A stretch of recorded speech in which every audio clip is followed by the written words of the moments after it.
Hello, and welcome to another episode of In Progress. I'm so excited. Got a good friend on tonight, and we're super pumped because this is the last show. We're going to take a little break for the summer and then be back in September. So this is kind of the last In Progress for the summer. I'm super pumped. So tonight we have Stacy Overby with us. Welcome. And if you Hello. want to introduce yourself and talk a little bit about what you write. Absolutely. As said, my name is Stacy Overby. I am a poet, an author, and graphic designer.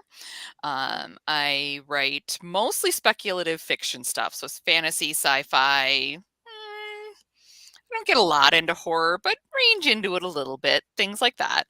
And I write both poetry and prose in those areas. Yes, and that's why I absolutely wanted to nab you for tonight's topic because I was thinking about it, and I am a writer primarily now, but I was big into poetry. It was kind of like my first love for a while. Mhm. Um, and I just have always found it fascinating to think about the different mediums for writing. And I was just like, I would love to have you on specifically to talk about it because I know you've done a poetry book, you've done with the like kind of the otherworldly poetry book that you've done novels, you've done short stories, you kind of have done it all. And so I definitely wanted to get your perspective. But we'll start off with how you got into writing. Oh boy, you're Yeah, asking we're me to going way remember back, something. Yeah, way back. way Yeah, back. Let's see. Trying to remember if that was in the first half of elementary school at my old elementary school or if it was the right, new elementary school. I've been writing most of my life, right. in one Mhm. way or another. I grew up, I one of my fondest memories of growing up when I was really little was in elementary school, my mom would write these stories. And this was back when, people could come into school and these kinds of Mhm. things. We didn't have to do a lot of the stuff we do now. Right. And she would get a class list of who all was in the class, and she would write these stories where all of the kids in our class were the different characters in the Oh, that's stories. so cool. Yeah. And it would be, Valentine's Day or summer break or Halloween or Mhm. whatever, and she would write this story that was around, that had all the kids in the class and it was around Oh. whatever holiday it was, so I grew up with it. It was always part of, telling stories and things like that were always part of life. What a fun childhood it sounds like. That just sounds absolutely joyous and wonderful. Hi, Nita. So glad you could join us. Yeah, I kind of had a similar thing where I've been writing kind of my whole life, and it didn't even occur to me that writing was like my thing until I got to college, and people were like, "Oh, you can study this at school and actually do it for a career." And I was like, "That's an option? Like Weird. what? You Huh? know?" Huh? Yeah, amazing. Like I said, poetry was kind of one of my first loves. I wrote terrible poetry all throughout high school, and We I was all so proud of did. it. We So all proud of it. did. Of I know. course. I had a special little journal that my friend had made Uh-huh. me, and I like wrote out all my poetry, and I was so angsty and so Of into it. course. Um, and now I'm just like, if that book is never found, I will be okay. I have Right? mine. It's hidden, very carefully hidden, but I do still Ah! have mine. Yeah, smart. Very smart to keep it hidden, like maybe under lock and key somewhere. Love it. What are some things that you have noticed to be more because I feel like everyone always thinks poetry is challenging. So what do you find to be challenging about poetry? I think, at least for me, I think it takes a different mindset to Right. write poetry versus when you're writing prose. Mhm. When you're writing, short, whether it's a short story, a novella, full-length novels, epics, whatever, it doesn't matter how Right. long it is, right? It's about more about building, right? You're building the Mm, scene, you're mhm. building the characters, you're building this arc. There's always this, sense of building as you're writing those prose things, whether it's that short story, Right. the epic novel, anything in between, Right. whereas to me, the mindset for poetry is really about distilling things. Right, where kind of like stripping away to see the essence of yeah, things. Mhm. exactly, right? Where and again, not necessarily that, every word doesn't count when you're writing prose, right? Right. But when you're Right. writing poetry, each word takes on so much more weight Right. because you only have that limited little bit Right. compared Yeah. to an epic novel, for example. I kind of love that analogy. To me, it's thinking about stories are like throwing clay, right? You're making a pot, you're building it up, you're shaping it. Whereas poetry is maybe more like sculpting, where you're Yep. digging it out of what it is and making a final shape of it. Yep. Yep. Yeah. Oh my gosh, I love that analogy. Yeah. I mean, and I love it's that. Yeah. yeah, I mean, it's and I think some of it Interesting and way to actually, go. Anita's comment here makes it, really plays into it, is that I think some of it depends on your mindset, Right. where for Right. some people, poetry is easier because, you just naturally kind of inclined to dissect and pare down and what is Mm-hmm. that essence and understand. Right. Whereas, some people may struggle with it more because we kind of, at least here in the US, we kind of live in a society where we want to build things up and tell stories, Right. and right? And it's Right. about building up, and we don't necessarily spend as much time trying to really dig into that very essence of something. Yes, yes. Yeah, it's always add more, more glitz, more glitter, more. It's kind of like when I think about when I do arts and crafts and I'm just like, I should have edited this. I should have stopped 5 steps ago. And I'm just like, colors, like, but yeah, there's, Sequins! Throw yeah, some that's more also in! how I am with words. I'm like, the more words, the better. No, I'm just kidding. Yeah, I totally get that though, because like I am an underwriter in that I write very sparse my first draft, but like Mhm, when it comes to poetry, I still struggle because I'm like I always want to explain it. And so, mhm. you have like a whole sentence when I'm just like, this is supposed to be like a phrase, and I have a whole full sentence with like a bunch of commas, and I'm like, this is not poetry. Like, what am I doing? Yep. Um, love that. But I feel like there are like pros and cons about every style of writing. So like for me, I find that like short stories are great because they teach you kind of how to finish a project. um, Mhm. Novels are great because you have so much to play with that you can really like develop your characters, your world. Love that. And then poetry is great because it's a great way to really express yourself, and it can be very therapeutic, and you can like really kind of get something out of your head and get it distilled into a poem that you can kind of have forever. So they all have their pros and cons, but what do you feel are some of the biggest differences between writing prose and writing poetry? I think for me, poetry, like I said, I mean, it's that distillation. It's Hmm. it's really about capturing a feeling, Right.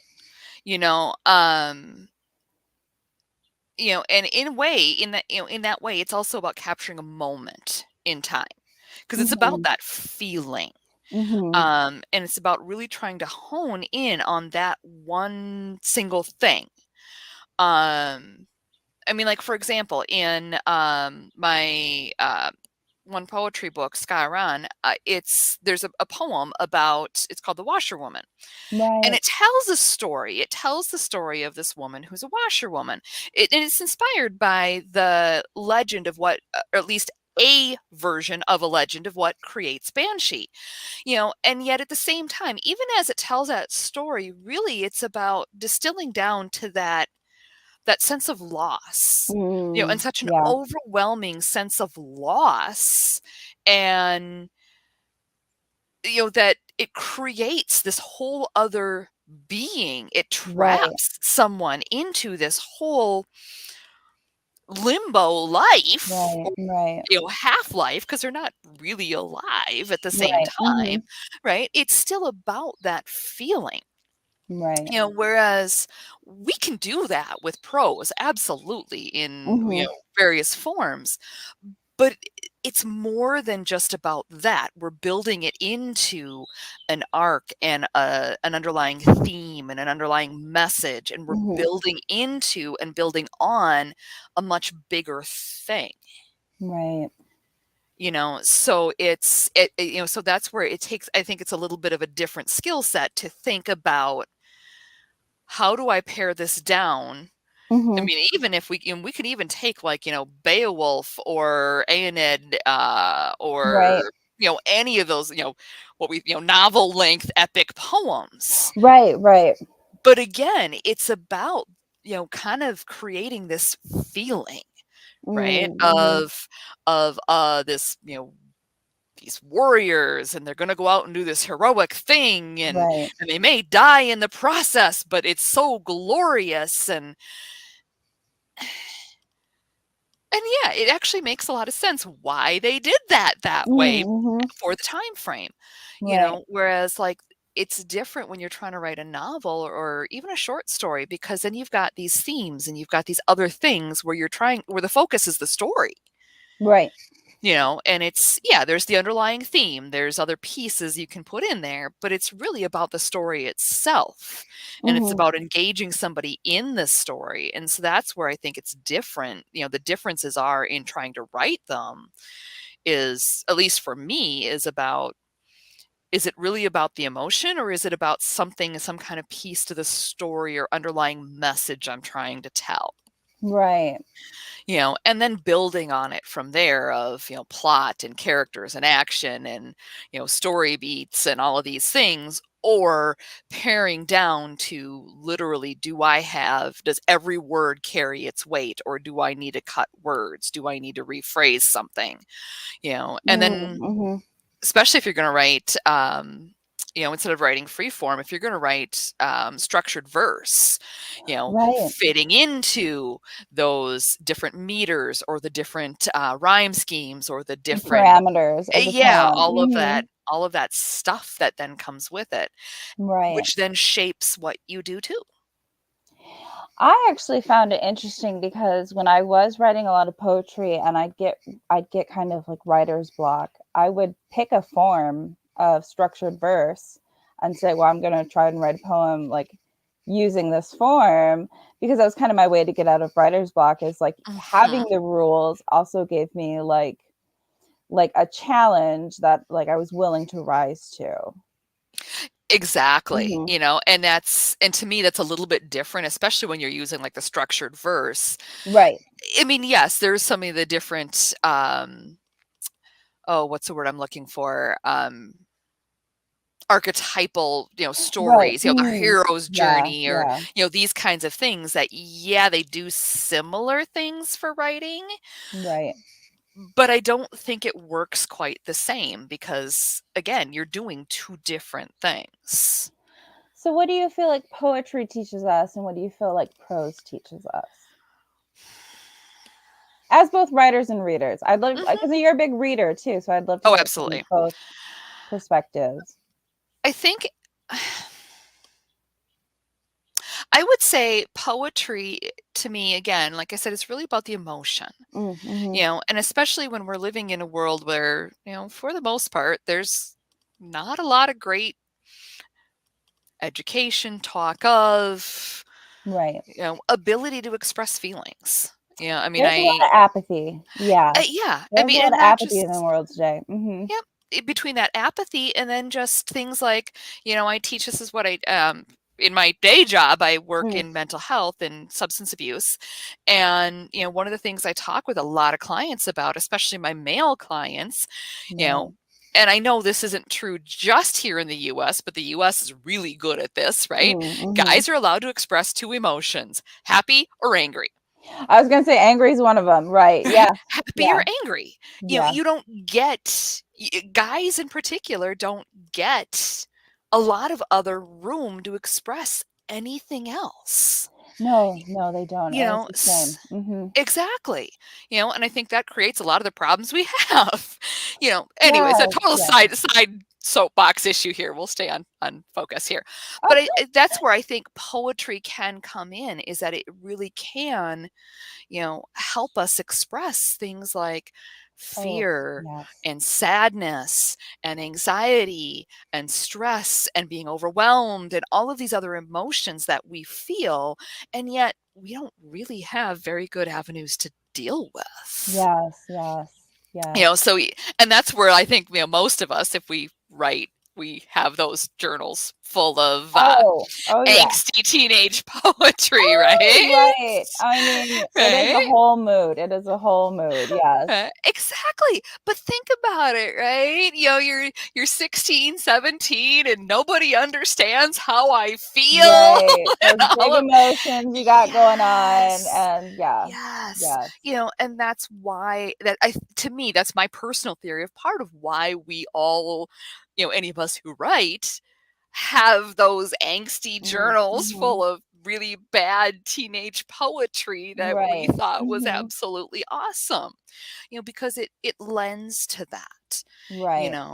and writing, to me, I think, is where we can start to explore some of those other themes, you know and really Yeah. explore them, versus, distilling down into the essence of something. We can really explore, You can kind of um meander and wander yeah. around concepts Yeah, and and those thoughts. what Mhm. ifs, and Right.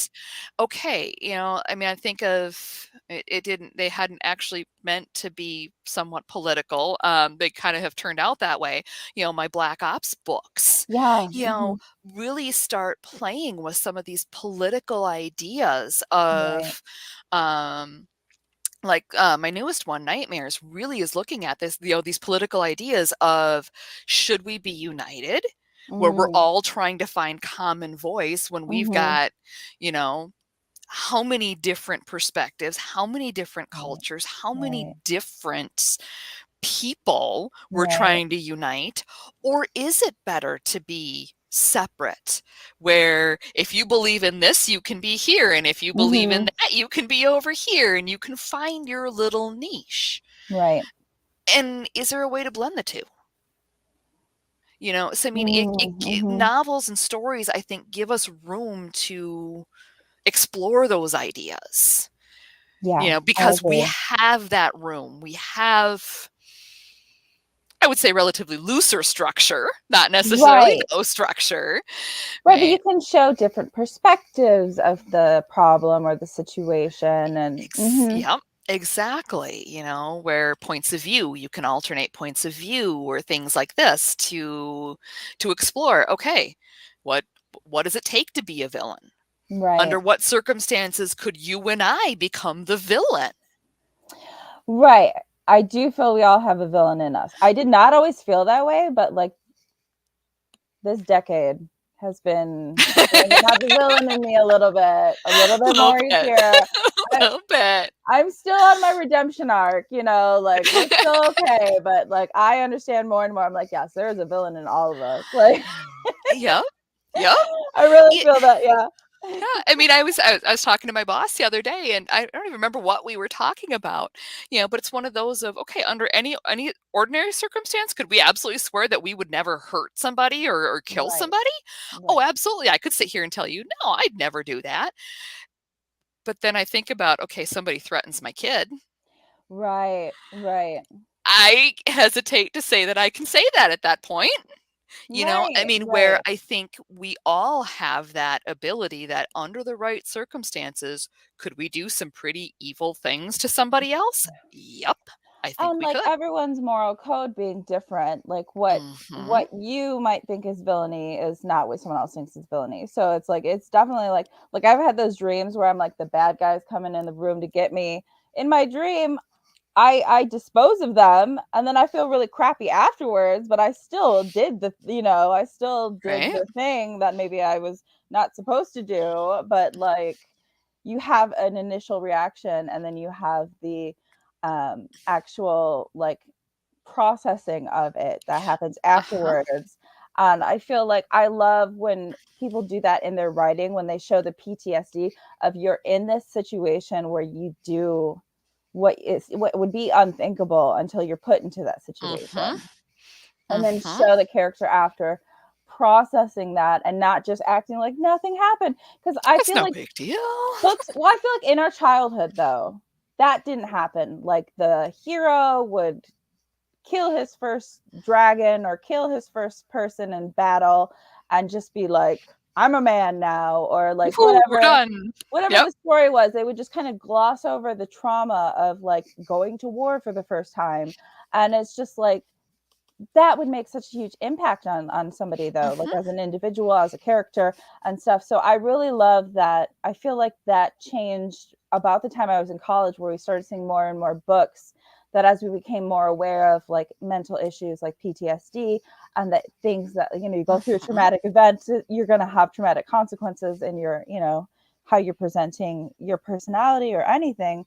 And I really love that they moved into that realm of showing what happens after the trauma and all that stuff too. Oh, absolutely. I mean, there's, a lot of research out there that's Mm, showing that that matters. I mean, right. even things like, oh, it's been a long time since I've looked at this research, but there's like research out there that talks about, okay, you look at how alcohol gets depicted in movies and TV Right. shows and stuff. You know, it's depicted as this fun thing. There's no Mm-hmm. consequences or few. It's Right. getting better, but Right. still more often than not, there's few to no consequences. There's not a lot of problems. What message does that send to kids watching that? Right. Right.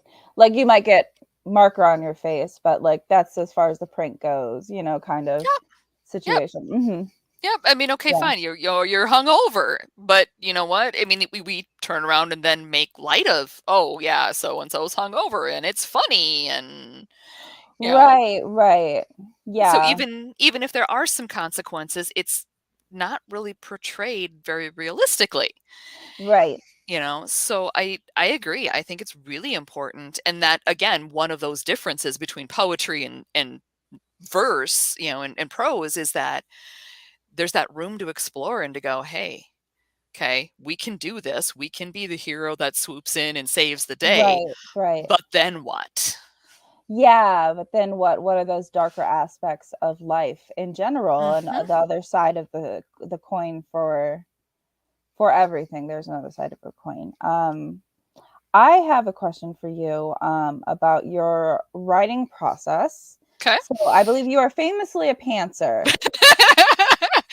Hey, I'm improving slightly. I've Oh, discovered okay. something that does actually kind of, sort of, maybe Work for resemble an you. outline. Yeah. Yeah, I'd Not love real. to hear about it. Yeah. I will say for the most part, yes, I am still Mm-hmm. sworn pantser. Oh, my sister's Outlines the just same way. don't work Right. super great. My sister's the Um, same way. I mean, I've tried. I really have tried. I write an outline and I write the story, and then I look at the outline going, huh, well, I suppose I could still write that story.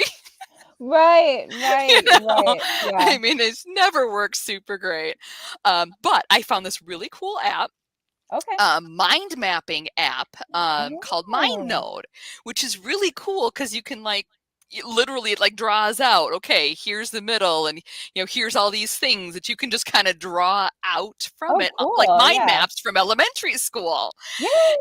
Love And that. it's Yeah. like, okay, this actually kind of sort of works to at least keep something Right. organized a little Right. bit and to kind of keep pieces together. Hmm. Because, yeah, the way I was doing it wasn't always super great because, I wouldn't have any notes or anything. And then I'd be going, Right. what happened here? What was that Oh, my again? memory could never remember. Yeah, my memory is Go so back and look it bad. up. It's just like yeah, if I thought of something yesterday, like I hope I wrote it down because it's Yeah. gone already, like 2 seconds later. Well, exactly. I mean, I'm 3 books into a series. Trying to Yeah. remember what happened Right. in book 1, I'm like, I have no clue. I can't tell Right. you. I mean, I can Yeah. tell you the general gist of the story, but I can't tell you a whole lot more than that at the Right, moment. right. No, I keep a series compendium slash Bible. A lot of people call them story Bibles Yep. or series Bibles. That like just because I'm like, did that happen in book one or book two? Like I need to double check.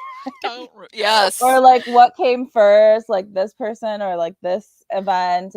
And so yeah, it's really great. Like if you are not doing outlining beforehand, which I like I said, I completely know there's a ton more pantsers I feel than there are plotters in the world. And like heaven bless you. I used to be one, and like I just like cannot remember or finish a book that way. And so like but if you can't do it beforehand, I always say like make a quick chapter outline of just like this happened in this chapter, this happened in chapter 2. Like when you're like before Yes. you edit, because then you can like have that for later for reference later on. Because if you're like anything like me, like I said, I'm just like, was that book 1 or book 2? Like when Okay. did Yep. what is my timeline? Like I have no idea anymore what I did or yeah, Exactly, right. and then when, writing, these, my series right now is space opera, so they get, different planets and different people and, the names of different Right. Yeah. races, and Who I'm lives like, on what planet? Yeah. I have no idea where they are. I don't know what's Right. going on The here. Which worst ones thing had is when space you write out a stations? chapter. The worst thing I've ever done is I wrote out a chapter and completely forgot to put a character in it. I'm just like, what happened? Oops. What happened to Oh, them?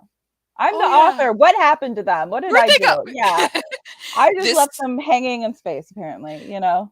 Yep. This is why my one of my favorite memes out there, writing memes out there, is something to the effect of, "Don't ask me what's going on. I'm just following everybody around trying to keep up with the damage report here." Right, right. Yes. I feel like that is very Plotter-esque vibes right there, that Yes. meme. I love it. Yes. Um, yeah, no, my sister, she just like all of the excitement goes out of the story if she plots ahead.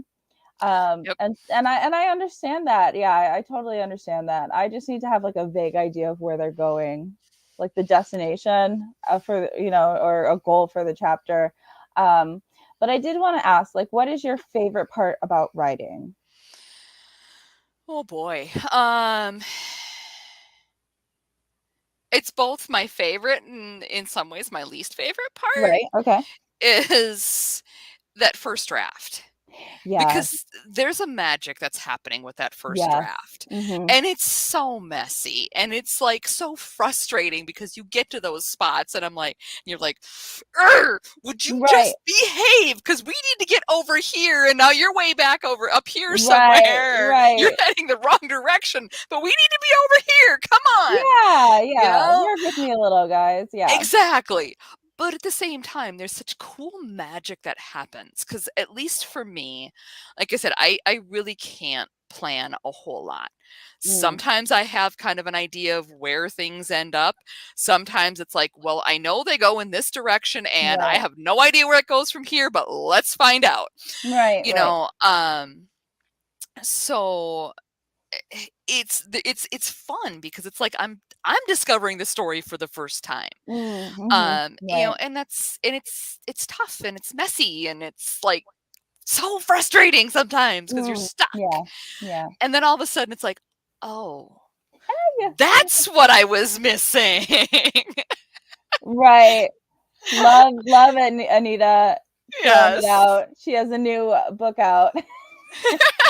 It's so true. I feel like writing in Yes. general is like a love-hate relationship with like all writers have like a love-hate relationship with writing where it's like Mhm. they love the thrill you get from writing and like getting the story out is so fun and therapeutic, but it's also like I get so much anxiety where I'm just like, "Oh my gosh, this has to be like, because you have a vision in your head and then you're putting it on paper Mhm. and you're like, these two are not lining up the way they're supposed to be." Like so There's a it's like also the problem. most frustrating thing you've ever done in your life, but you would not give it up. Yeah.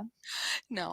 And actually, it is crazy as it sounds. I know there are a lot of people that really hate the editing process. There's a part of Mhm. that I really like as well. Right. Um, because I do think it gives us that chance to really make the story shine for what it Yes, is, yes. and really bring that story to life in a way that the first draft has that kind of wild energy, Mhm. this is so Right, cool, right. thing, right? And then there's, a lot of people go, oh my God, you dread that editing process because you start to Right. realize that, the coolness of your first draft, that shine starts to wear off some. But at the same Right, and then you start to time, see, like, where the cracks are and uh, yeah. Mhm. but at the same time, it's like, but the editing is really where you get to what the story really is. Right, Right. because that's where we do find that, hey, some of these scenes just don't work, you know, Yes. My favorite or part about editing is, like, the word choice, like, finding the yeah, perfect word with, like, yep, the correct nuance and the right connotation is, like that's the that's where the magic yep, is for me, where I'm just like, "Oh, that's the perfect that's word the for this word. situation." That's it. Yeah, Yep, like, I love that feeling. I'm so yep, satisfied when yep. that happens, yeah.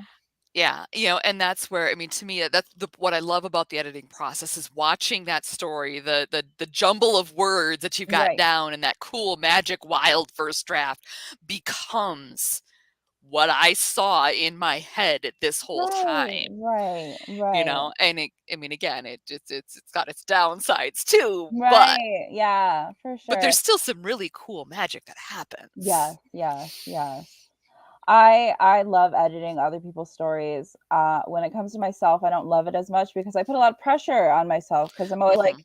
when I'm writing my first draft, I'm like, it's supposed to be rough, like it's supposed to be It's messy. fine. And then you get to editing and you're like, okay, here's where you got to make it good. And I'm like, God. that is a lot of pressure. So my imposter syndrome comes out weirdly enough when I'm editing. Yes, Yes, the I thesaurus. agree. I know. Search, yes. What's the perfect Synonyms word? for petrified. Yeah, like, we gotta look up different words for scared. But I kinda love that, and I feel like I feel like part of my love of that comes from my poetry background because, like you said, you have Mhm. less words. It teaches you to be economical with your words and really have it's like having a painting that has, like, that perfect brush stroke.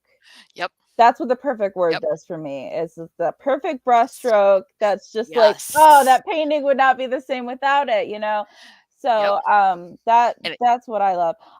Do you ever yep. put poetry in your novels? Like, do you ever do that? I haven't so Okay, far, at least not anything that's actually published. okay. I'll put it that way. Do you want to, Um, though? I there's a couple things I've played with Mhm, it. mhm. Um, so far, I'm not super thrilled with how they've turned out, so that's where I'm still kinda Right, playing and right. working on it. Mhm. But I do think there is a level that, having practiced the poetry, like you said, finding that Right. perfect word or finding that perfect way of saying something. Yeah. Where yes, it's prose. It's coming out in the novel, in the short story, in the Mhm. whatever you're writing, but there's that perfect sentence. There's that perfect Right, description of something that right. comes across as perfectly poetic in the way it's saying Yep. something.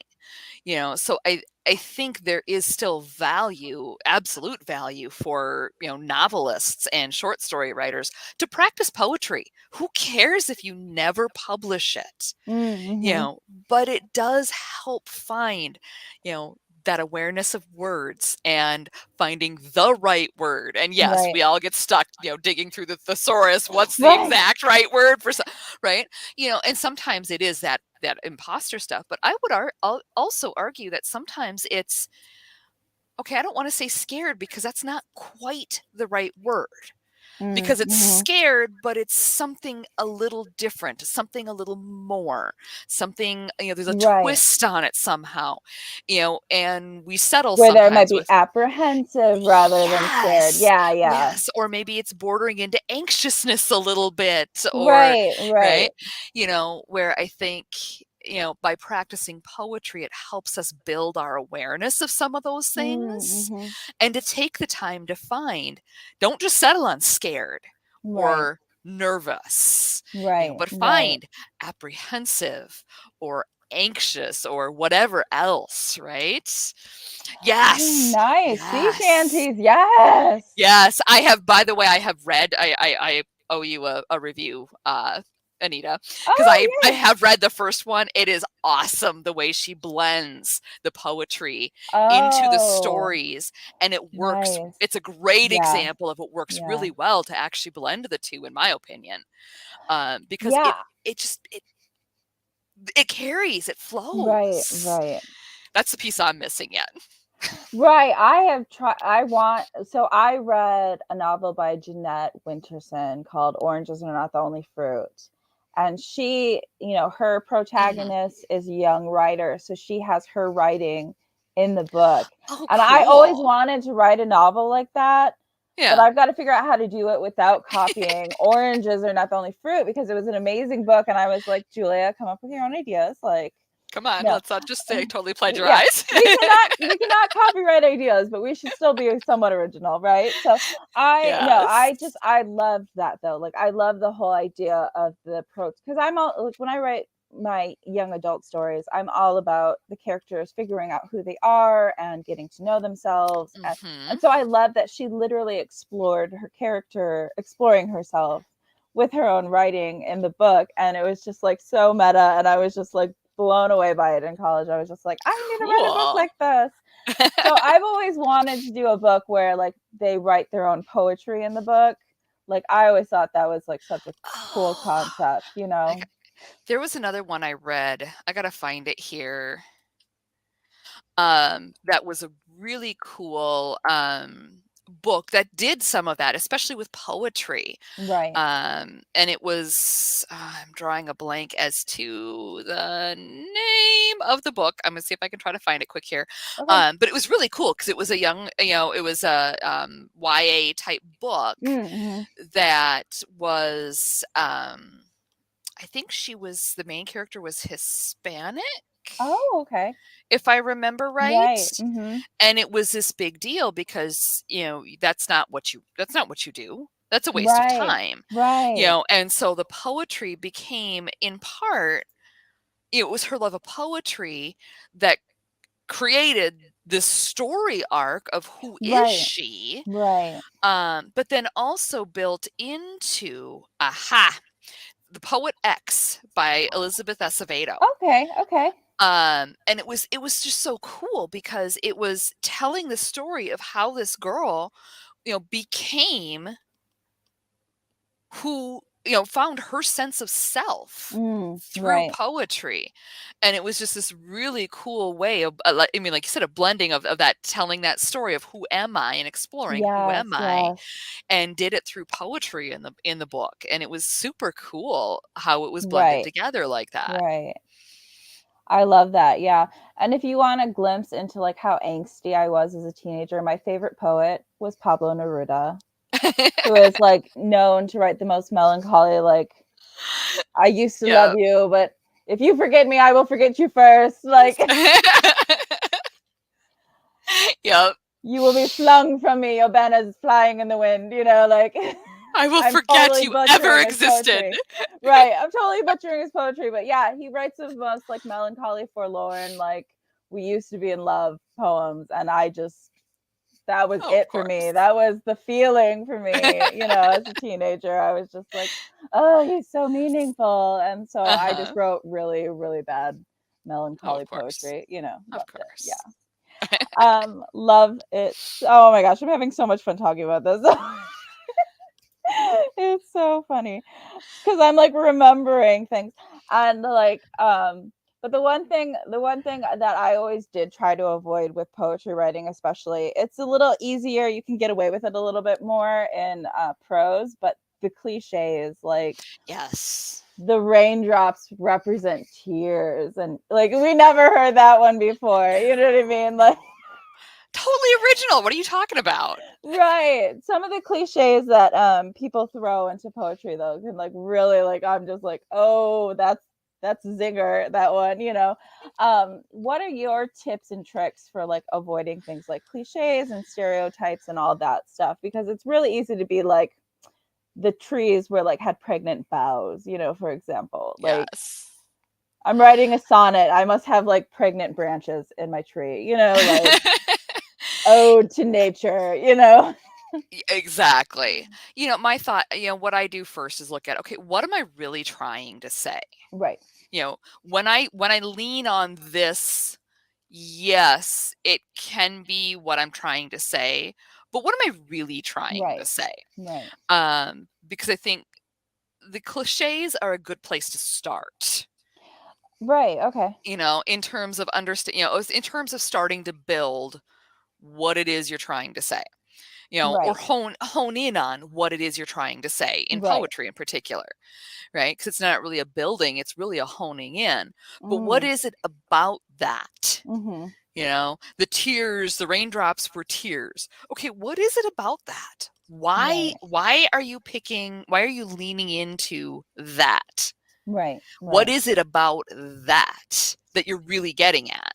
Because that in and of itself can go how many different directions, Mm-hmm. Mm-hmm. So the cliches I think serve as that sounding board, that launching place, kind of a Right. spot of great, we can start there, don't end there, because that is just kind of laziness Right. in a way to me of Yes. Yes. settling on that's a Cliches are close enough lazy word, people. I know. I'm just right? That's like, a close enough word. that's a revelation that I feel like more people need to have though, because they're like for example, like some things that are just like taboo, like describing people with like food words, you know what I mean? Like Yep. it's just something that we shouldn't do, but it's also like it's so easy. Like you should want a better description than that in the Something, first yes. place. Like and that's Yes. my big thing is I'm like, it's a lazy description and it's rude, like let's not do that, Yep, Yeah. yep. But I mean, I think, like I said, I think some of those do serve a purpose because it gives us a spot to start, Mm-hmm. as long as we don't stay there. As long as we don't Right. just go, or you're doing something like, there's a short story I'm starting to draft out a little bit that is Mhm. very deliberately poking fun at various cliches in Right, right. things. Yeah. There's actually a couple of them I'm working on, but the whole point of them is to poke fun at. You Right. know, Right. it's because one of them is about a 40-year-old. She's the 40-year-old mother of, I think it was 4 kids, and is the chosen one to go Right. on the adventure. And she's like, Right. "What are you talking about?" So it's by Mhm. having that, it's able to kind of make fun of a little bit in a Right. good way, not Right. necessarily bringing anybody down, but kind of poking fun at, look at what some of our cliches are. Right. Mhm. I mean, I know one of the ones I know that tends to be a lot in YA stuff is, the 17-year-old who's going to go out and save the world. Yes, I'm yeah. sorry. I'm like, dude, I think Why do about when we do I that was to 17. teenagers? Yeah, why? Well, even Yeah. like I mean, I do it too as a YA author, but like I just think about it like what do we do to like high schoolers?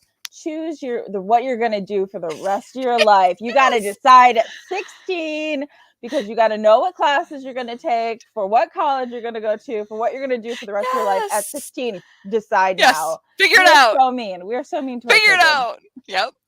Yep. Let's But see. I like mean, our I've turned. brains don't even fully form until we're Yes. 25. And we're I just like know.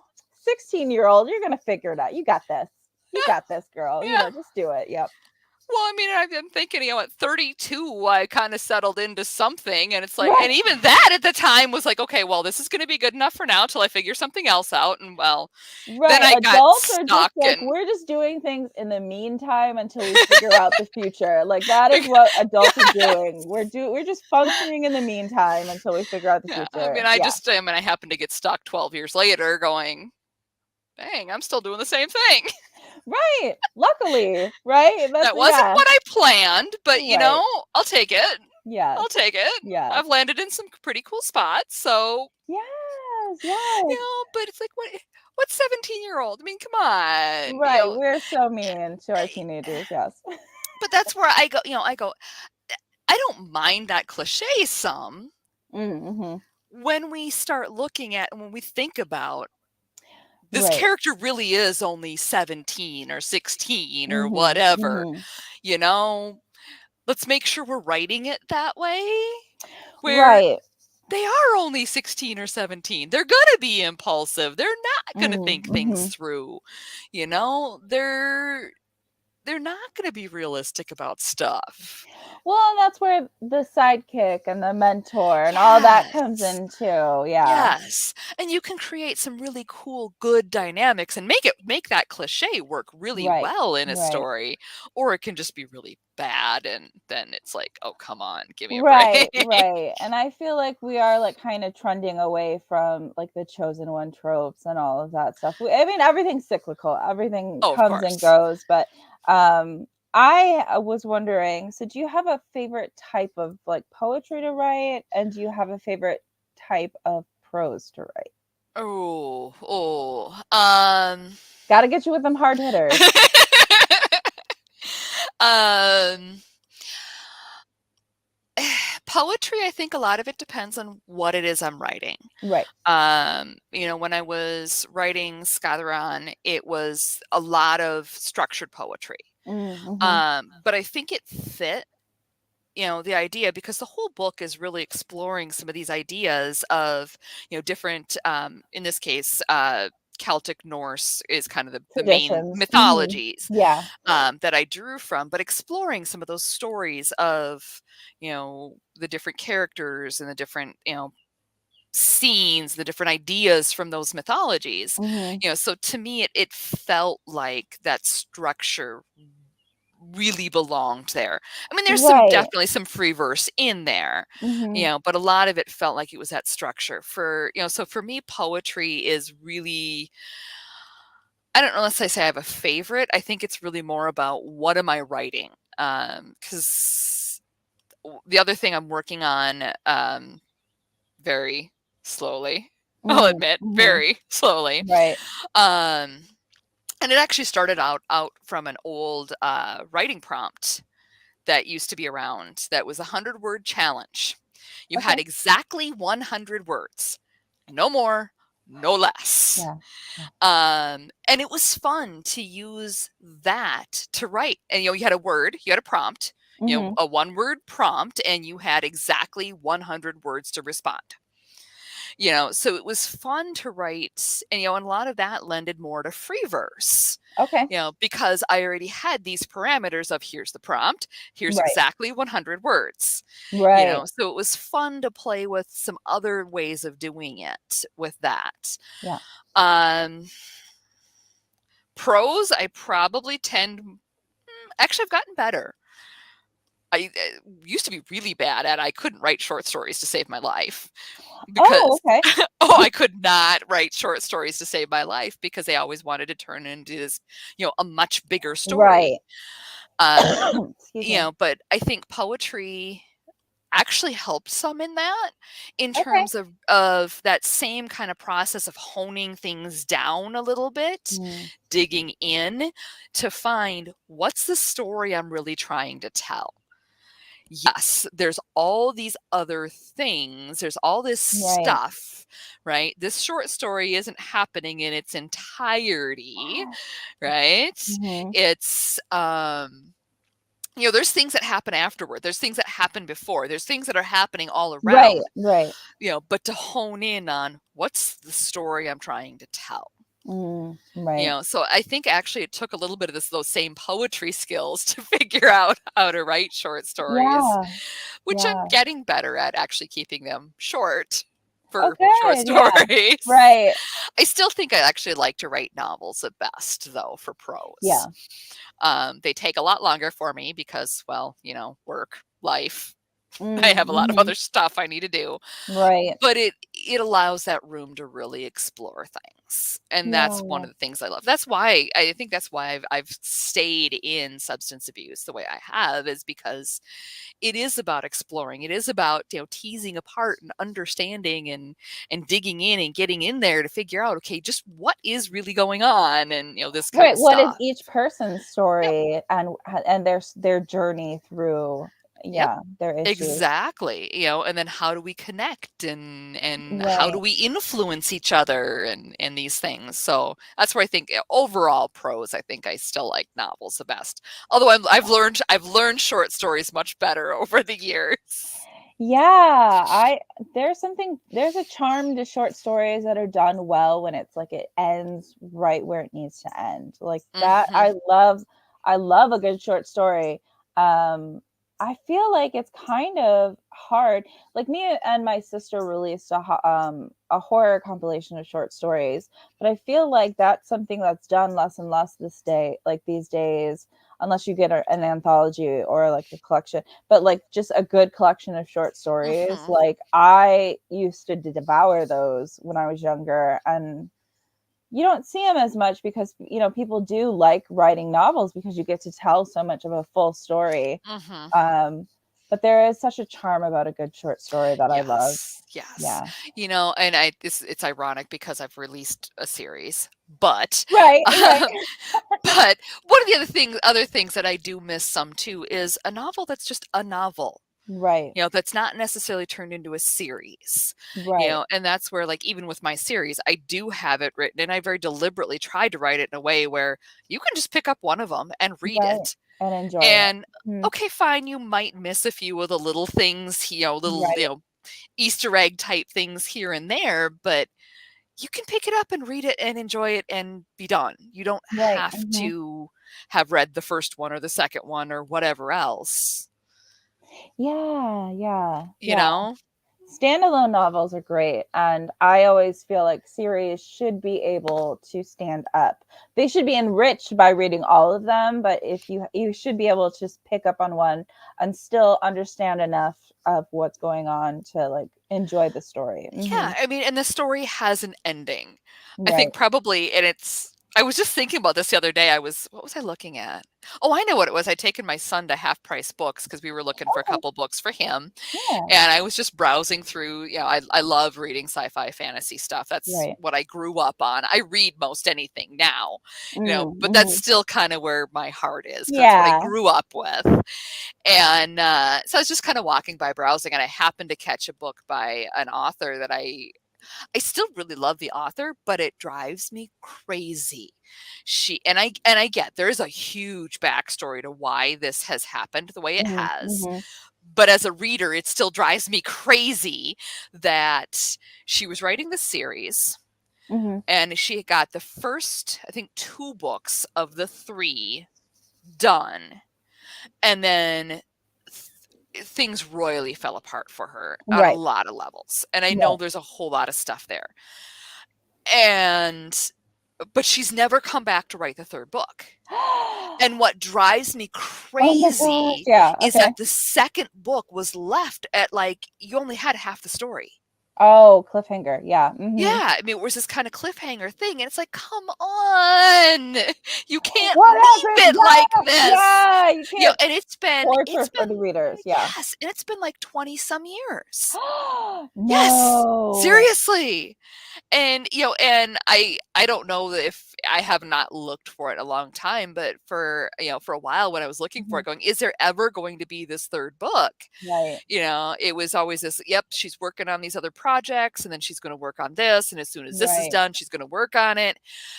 And it never happened. And I honestly, I mean, the sad part is honestly, I don't know that I've ever gone back to read anything else by her again Right. because it was Right. just so frustrating that it's like, Oh come yeah, yeah. on. Probably a bad memory for her though, if things really did fall apart, that it might be hard for her to go back to that Exactly. story. Yeah. Exactly. And I know that's a huge piece of it, Mhm. but that's That's where I still think that's a crime though against a reader to just that's the thing is I think yeah, as especially as authors, if we're going to take on writing a series, right. there is a certain level where we owe it to To readers to finish. finish Mhm. it Mhm. or to write it in a way that if we don't come back and finish it, it's okay. Right, right. Yeah, you want each book to satisfy and not just be a lead up to buying the next book. Yeah. Yes. Yep. Totally 100% agree. I have a question for you. What is your biggest influence when it comes to your writing? Oh boy. I'm thought provoking today. I can't help it. You're making me actually pick some things here. Right, right. Um, I know this is actually it's gonna I know there'll be people that I know will laugh at this in a way, but will totally understand this. Mhm. If you were around during the 80s, Mhm. later 80s, early 90s, later 80s, I think for the most part there. Right. I have to look now just to double check. And you read sci-fi fantasy stuff, Okay. uh, you know the Dragonlance books. Okay. They were classics. Okay. absolute classics of their time. Um, I'm just looking up when they were. They were absolutely awesome. Okay. Um, of course, I was like, 12, Mhm. 10, Right. Right. probably reading things that I probably shouldn't have been reading, but, my No, but dad yeah, those formative years, right? I know, right? yeah, We yeah. were reading, we got left alone, but we could read whatever we wanted that we might not necessarily should Oh, have oh, read, it was yeah. awesome. My dad would just my dad would read it, and then he would hand it to my brother and I, and we fought over who got to read it next. And Right, it all right, depended yeah. on who were you already reading something, then the other one got it. Yeah, yep, yep. Yes, yes, Anita knows which ones I'm talking about. Um, which the fun part is it's Margaret Weiss and Tracy Hickman Mm, wrote them, okay. and they're actually coming back to it now, which is really cool to see. Yay! Yes, but these were like late '80s, early '90s. Like I said, I probably shouldn't have been reading them Right, because I right. was not the target audience. We'll put it that way. Right, right. But then again, what do you do when I mean, I could read. I was reading at a college level in like seventh grade. So, Yeah, yeah, yeah. I needed something better to read than some of the options we had, Right, right, in the school right. library. And I think those still there's a part of those that still influence. And I think Okay. that's really a big piece of why I've ended up really sticking with the, fantasy sci-fi Mm, type mhm. stuff is those are some of the early ones I remember reading. Right. And they were so awesome. I mean, yeah, I look back at them now and there's a certain level of, oh my God, those things are so corny and, Right, cliched and everything right. else. Mhm. And yet they're still so cool. I think we all have a special place in our heart for, like, the first fantasy book that we read because I remember I started out reading a lot. Oh, no. Yes, yes, Oh, there were okay. all sorts of things that got Right. messy. Yep. I started out by reading, like, classics, and then I got into, like, horror and all that stuff, but the first time I read fantasy, it was, like, this whole expanded universe in my brain. Like, it was just like my brain opened and was like, "There can be dragons in the world," and it was like it was so eye-opening for me, as a reader and as a writer to be like, "Here's this whole realm." Like, I hadn't considered the possibility that you could write fantasy because I had until I read a fantasy book and was, like, just blown away Mhm. by the expansiveness of just like the ability to write, whatever creation comes to mind. Yep. It was like my creativity just like opened at that moment. And so I feel like we all have like a special place in our heart for like the book that did that for us. Mhm. Yeah, Yep. yeah. Yep. And Absolutely. I think that's why I like writing magic into like even in my horror stories, I'm like, I'll throw magic in there, just because it is such a magical experience though to think about like if like if we can create whatever we want like in the universe, like it's just amazing, Yeah. Yep. um where do you find your inspiration? I know we got to wrap up soon, but I Um, have to ask a few other questions. I would say, uh, everyday life. Hmm. I mean, it's driving me a little bit crazy because all of a sudden it's like I've got ideas coming out my ears, Right, lately. Yeah, I mean, I had this very bizarre dream, and I tried to tell my husband about it, and he just kinda looked at me like I was crazy. Um, right, right, right? But it was just very bizarre dream that has turned into, "What if? right. What if?" Hmm. Um, I also it also becomes because like right now what I do for my job now is I run an opioid treatment program. Hmm. And we don't save everyone. Right. And we know that going into it, you know, but it's also it's hard when you get Yeah, those yeah, messages of guess what? You have a patient who yeah. passed away.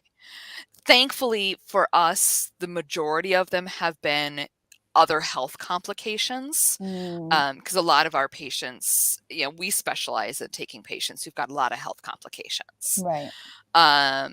So it's also as much about dealing with that stuff, Mm, because mhm. you can't carry that stuff with you. Not No, and yeah, not and be an effective clinician.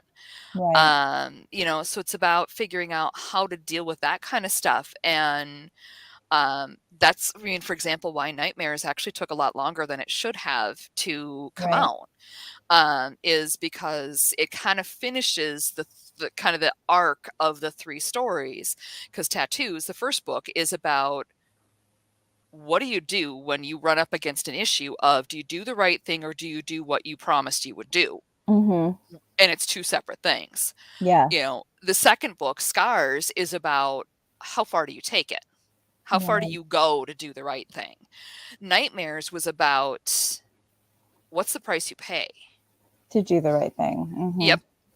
And unfortunately, some of the timing was I was working on finishing that. And that was one I actually knew what the ending was going to be before I Right. got there. And then I hit a point of, I can't finish this book because I don't want to write that ending. But Yeah, I yeah, knew that was the ending that had to happen. It couldn't not end that way. It had right, to, right. because it was the right ending for the book. And it actually set up it had to happen that way because it had to set up some other things. Mhm. And but unfortunately, the timing hit. I started this job about 4 months before COVID hit, Mhm, mhm. and then COVID hit. Right, I was 4 months into a supervisor position that I felt like I was in over my head with to begin with, and right, now I have to figure out, because we don't have a lot of the resources we should have. We had to start figuring out how to do this. It was right. me, my co-supervisor, and my boss. And people's lives were literally on the line with what we figured out, Mm, with what we were figuring out how to do. And it started hitting really close to home that what's right. the price you pay for the choices you make? Especially, okay, fine, you do the right thing, but what's the price you're paying in the process? Um, and it was just really, it's some of those kinds of things that I both find the inspiration to write Mm, about. mhm. But then, like, in the case of Nightmares, was like, okay, this is a little too personal at the moment. I Right, can't, I need some distance there. right. So that's where a lot of, I mean, it comes from, all over the place. It's little things like weird dreams I have, or it's the heavy things like, Okay. oh boy, this has been a really rough month in the clinic, and Yeah. that's a very different definition than most clinic supervisors have. Right, right. And, Mhm. so it's all over the place. Yeah, and then one last question, and then we can talk about where we can find you online and where we can learn more about your books. But what is your favorite book or author? Oh, um, this one is always hard because Right. I love so many of them for so I many different know. I reasons. know. I think some of them I do go back to as well, and it took me a long time to get to where where I read them, and I absolutely love them. Is Tolkien's The Lord of the Mm, Rings series. yes. Um, there is a certain magic to those, Yes. Yes. where it was fantasy before fantasy really was the thing it is now. Yes. Yes. It was part of what Oh, led fantasy to being what it revolutionary. is Yes. now, right? Absolutely. Yeah. So there's a magic to those that I don't know that I will ever not love. No, they're good books. The only thing, book two is hard for me to read because it's a lot of Gollum. Yes. And that's my Yes. only criticism of it. It just like if they had spread it out a little bit, it just gets a little heavy-handed with the Gollum, and he's such a like pitiful character, that Yes. I was just like, But you hate him, but at the you same hate time, he's so him, but you feel for pitiful and him, and then it was just like, yes. but I just needed like the tension breathing in between. Yep. And I was just like, "This is so much Gollum," because I read the books and I devoured them. I absolutely loved them, and then I went to reread them later, and I got like halfway through Two Towers, and I was just like, I don't know if I can do it anymore, like with the Yep. golem. But Yep. that's my like, and like honestly, coming, me as a writer, I am insignificant compared to Tolkien, you know. So that criticism, like, is nothing, Yeah. anyways. Yeah. But yeah, no, amazing books, amazing books. I can see why they'd be your favorite. But I do want to, like I said, let the audience know where we can find you online, and if you have anything you'd like to announce that's coming up, now's the time to do it. Yeah. Go ahead, Stacey. No, absolutely. You can find me at thisisnothitchhikersguide.com, which also happens to, by the way, be one of my other favorite books because of just the fun tongue-in-cheek humor in it. Of course, speaking of Hitchhiker's Guide to the Galaxy. So yes, this is not hitchhikersguide.com. All of my social media is there, easy to find me. Yeah, I think the only other thing I've got to share is that my new book did just come out, Nightmares. We were talking about it a little bit. Congratulations. Um, yeah, yeah, it is out now. It was challenging to get to. Mm. It was definitely a challenge to get to, which is where I really appreciate my publisher for hanging in there. Mm-hmm. As I'm going, okay, I can't edit right now. I'm not my mental health is not in a spot to handle editing this right Right. now. Yeah. Oh goodness. I've been there. um, so but that is out. And that, yeah, yeah, Yeah, it's that's an amazing series. I have read at least the second book, if not the first book. So I can attest to the whole, you don't have to read the whole series to love the books. But it's a space opera. So a little bit of science fiction with a little bit of the fantastical. Actually, which is like one of my favorite combinations. The hard science can be aw. really interesting, but like I love a little bit of like the fantastical in it as well. Um, and then um, you can get that on your website as well if people are Yep. interested. Yep, Okay, there are wonderful. links there. Actually, I think I gotta put up the link for Nightmares. I don't think I Oh, had that yet. So I just gotta gotta update the website. it just came out. Oh, So congratulations! I'm so yes, it happy to just hear came that. out. Yeah, So yeah, it was down to the wire, but we made it. It right, made it out right. in time. Good, good, good. Glad to hear it. I am Julia. I write as JK Allen. You can find me at hijinkswriter.com. Most of my social media is hijinks writer, except for TikTok, which is JINNY, Ginny and Tonic. So I have some exciting stuff coming up. So I won't rattle it all off now, but yeah, we're doing some exciting stuff for the 1 year anniversary of our book, The Side of Shadows, me and my sister wrote, and doing some fun stuff with a podcast with Elle Bachman on Dark Jottercast called The Pajama People. But yes, find me online and learn more about me if you are interested. Thank you so much for watching. And as always, it is always time to go indie now, and we'll see you in September.